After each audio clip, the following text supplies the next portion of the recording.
আরে ভাই 53 বছর তো আপনি দেখলেন যে কেমন লাগে দেশটা। বাবা চালিয়েছিল, দুর্ভিক্ষে মানুষ মরিছে। স্বামী চালিয়েছিল, চাচা চালিয়েছিল আপনাদের, এই কথা বলে না কেন? আপা চালিয়েছে, ভাবি চালিয়েছে।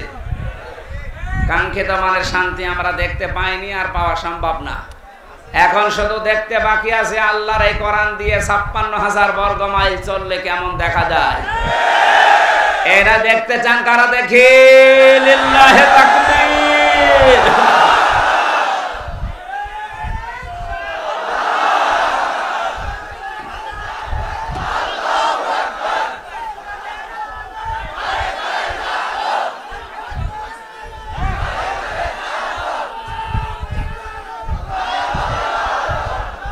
আলহামদুলিল্লাহ যে আল্লাহ আমাদেরকে আজ তাফসীরুল কোরআন মাহফিলে কোরআনের তাফসীর শোনার জন্য নিয়ে আসলেন, এটা একটা নিয়ামত। এই কারণে আমরা খুশি, বলছি আলহামদুলিল্লাহ। দরুদ পড়ছি, সালাম পাঠাচ্ছি আমাদের নবী মুহাম্মদুর রাসূলুল্লাহ সাল্লাল্লাহু আলাইহি ওয়াসাল্লামের প্রতি। আমি গতানুগতিক কথা বলি না, যা বলি ওখান থেকে একটা বাস্তব শিক্ষা নিয়ে আসি। কি গো,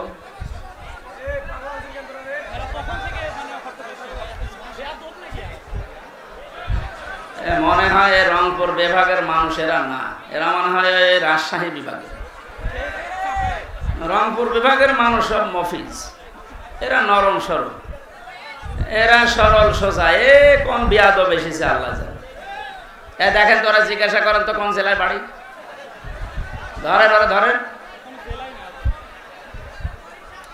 সুবহানাল্লাহ আলহামদুলিল্লাহ লা ইলাহা ইল্লাল্লাহ আলহামদুলিল্লাহ লা ইলাহা ইল্লাল্লাহ সুবহানাল্লাহ আলহামদুলিল্লাহ লা ইলাহা ইল্লাল্লাহ মুহাম্মাদুর রাসূলুল্লাহ। আর কারো কথা আছে? এবার চুপ করে, আমরা কোরআনে প্রবেশ করছি। বিশ্ব নবীকে আল্লাহ পড়া কোরআন শরীফে 7টা নামে ডাক দিয়েছেন। এখানে আলেম নেই? আছে, আলহামদুলিল্লাহ। ওরা আলেমদেরকে বলছি, এই 7টা নামের ভেতরে সর্বপ্রথম যে নাম ধরে ডাক দিয়েছেন নবীজিকে, 1 নম্বরে বলেছেন ইয়াসিন। ইয়া হরফে নেদা, ইয়া মানে হে, সিন মানে সাজ্জেদ। তাফসিরে কাবীরে আল্লামা ফখরুদ্দিন রাজি রাহমাতুল্লাহ আলাইহি উনি 5টা অর্থ দিয়েছেন এই সিনের। উনি বলেন সিন মানে সাজ্জেদুল আলামিন, সিন মানে সাজ্জেদুল বাশার, সিন মানে সাজ্জেদুল কাউনাইন, সিন মানে সাজ্জেদুল আম্বিয়া, সিন মানে সাজ্জেদুল মুরসালিন। এবার একটা একটা করে আমি ব্যাখ্যা বলছি। মুফাসসিরতে বললেন সিন মানে সাজ্জেদুল আলামিন, শুধু আলম না, আল্লাহর ঘোষণা দেওয়ার নেতা। এই দুনিয়ায় মাত্র একজন, পৃথিবীর মানুষেরা যারা মনে করেন আমি নামাজ পড়ি, রোজা রাখি, খাস পর্দা করি, আমি জান্নাত পেয়ে গেছি, না। আপনার যদি চরিত্র ঠিক করার জন্য এই পৃথিবীর ময়দানে যাকে আদর্শ মানা লাগবে, নেতা মানা লাগবে, ওই লোকটা যদি আপনি ঠিক করতে না পারেন, আপনি কোনোদিন জান্নাতে যেতে পারবেন না।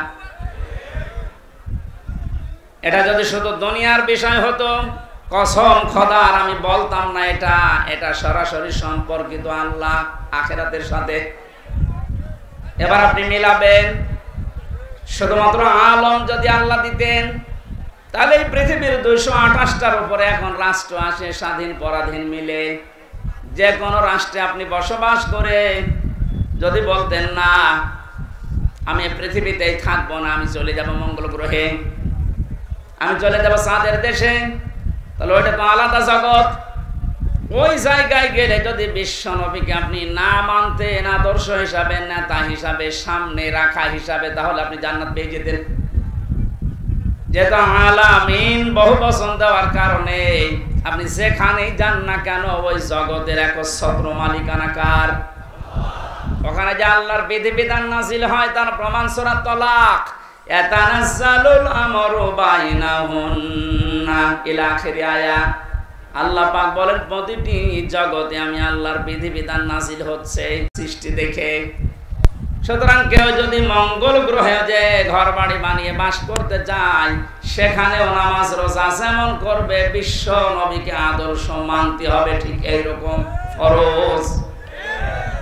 আল্লাহর ঘোষণা দেওয়ার নেতা একজন মাত্র, মুহাম্মাদুর রাসূলুল্লাহ। এবার আসেন আমি আখিরাতের কথা কেন বললাম।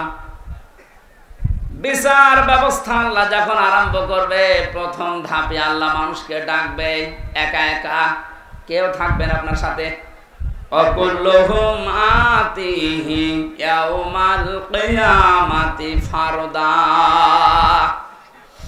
আল্লাহ পাক বলেন কিয়ামতে প্রতিটি মানুষকে আমার সামনে আমি দাঁড় করাবো, স্রেফ একা একা, কেউ থাকবে না। এবার আপনি নিজের সাথে মিলিয়ে দেখেন তো, আপনি স্রেফ একা দাঁড়িয়ে আছেন আল্লাহর সামনে, যা জীবন তৈরি করলেন এইটা নিয়ে আল্লাহর সামনে দাঁড়ানো সম্ভব? বলেন না। আমি একা থাকলে আমার মাঝে মাঝে মনে হয়, আল্লাহ তুমি যদি বলো হামজা 2024 সালের আগস্ট মাসের 31 তারিখ পর্যন্ত তোরে মাফ করে দিলাম, যা, তোর হিসাব দেওয়া লাগবে না। শুধুমাত্র সেপ্টেম্বরের 12, এই 12টা দিন হিসাব দিয়ে জান্নাতে চলে যা। আমার যা অবস্থা, এই 12 দিনের হিসাব জোগাড় করা এখনো সম্ভব না। আপনারা পারবেন না? আপনারা পারবেন।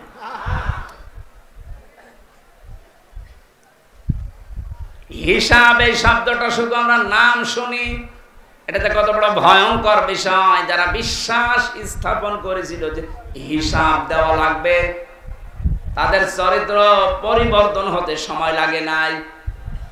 আর যাদের ভেতরে এই টেন্ডেন্সিটা আজও পয়দা হয়নি, ওই মানুষগুলো কাবা শরীফের পাশে যে মাসের পরে মাস থেকে আসে, তারপরও চরিত্র বদলায়নি। এর প্রমাণ এই দরবেশ বাবা। আমি সেই কয়বার কাবায় গিয়েছি, সেই কয়বার দেখেছি ও কাবার পাশে ওই তাওহীদ টাওয়ারে থাকে।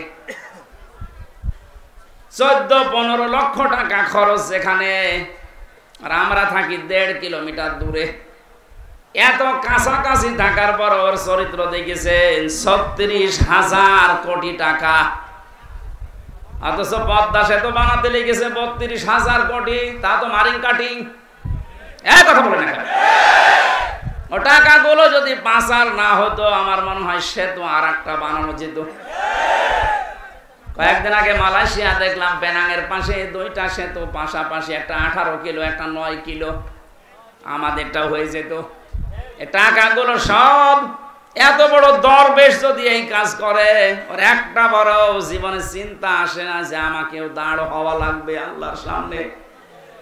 ও জীবনে 36,000 কোটি না, 36 টাকাও এখান থেকে এখানে করতে পারতো না। কালকে যশোরের বেনাপোলে যিনি আমার মাহফিলের সভাপতি ছিলেন, বাংলাদেশ জামাত ইসলামের কেন্দ্রীয় কমিটির শোরা সদস্য উনি, মাওলানা আজিজুর রহমান। ওনার জীবন চরিত্র শুনলাম আশপাশের মানুষ থেকে।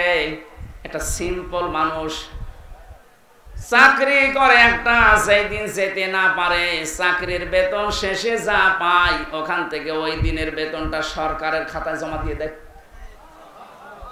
আপনি আল্লাহর ওলি খুঁজে পান না। আপনি দরবেশ দেখেছেন এত বড় বড় দাড়ি, ওটা আল্লাহর ওলি মনে করতেন। আর আল্লাহর ওলি তো এইগুলো দেখেন, সেই কয়দিন উনি ক্লাস করতে পারে নাই, সেই কয়দিনের টাকাও নেয়নি, সরকারকে দিয়ে দিয়েছে। আরে সরকারের টাকা, বেসরকারের টাকা সবগুলো আত্মসাৎ করে বিদেশে মাটিয়েছে। মসজিদের ইমাম যদি বলে আমি ঘুষ খাই না, ওরে ঘুষ দেবে কে? ওসি যদি বলে, এসপি যদি বলে আমি ঘুষ খাই না, ওটা আল্লাহর ওলি। কথা বলে না কেন? যে লোকটা অনেক কিছু করার সম্ভাবনা ছিল তার জীবনে, সব কিছু ছেড়ে দিয়েছে, এত পরিচ্ছন্ন জীবন যাপন করছে, এই মানুষটাকে যদি আপনি দাঁড় করাতে পারেন, সংসদের একটা চেয়ারে এরকম 151 জন বসিয়ে দিতে পারেন, এই দেশটা পৃথিবীর ভেতরে রোল মডেল হয়ে যাবে। এতদিন চোরগুলো বসিয়ে আন্দাজে ধোয়া তুলতো যে এ বিশ্বে আমরা রোল মডেল। কিসের রোল মডেল? চোরের। কিসের? ডক্টর মোহাম্মদ ইউনূস গত পরশুদিন জানিয়েছেন যত টাকা পাচার হয়েছে প্রায় 4 ভাগের 3 ভাগ সব নিয়ে আসার ব্যবস্থা হচ্ছে, বাকিটাও চলে আসবে ইনশাআল্লাহ। আমার মনে হয় টাকাগুলো যদি আসতে না পারে, যাদের বউ ছেলে মেয়ে স্ত্রী পুত্র এদেশে আছে ওদেরকে রাষ্ট্রের কাজে লাগান, কোনো ছাড় নেই। যে বেতন পায় ওই বেতন দিয়ে তো সংসার চলার কথা না, অথচ বেনজিরের আমার হাসান আলাউদ্দিনের চেয়ার রাখবে। এই জন্য যদি টেন্ডেন্সি তৈরি করতে না পারেন, জীবনেও আপনার এই জীবন পরিচ্ছন্ন হওয়া সম্ভব না।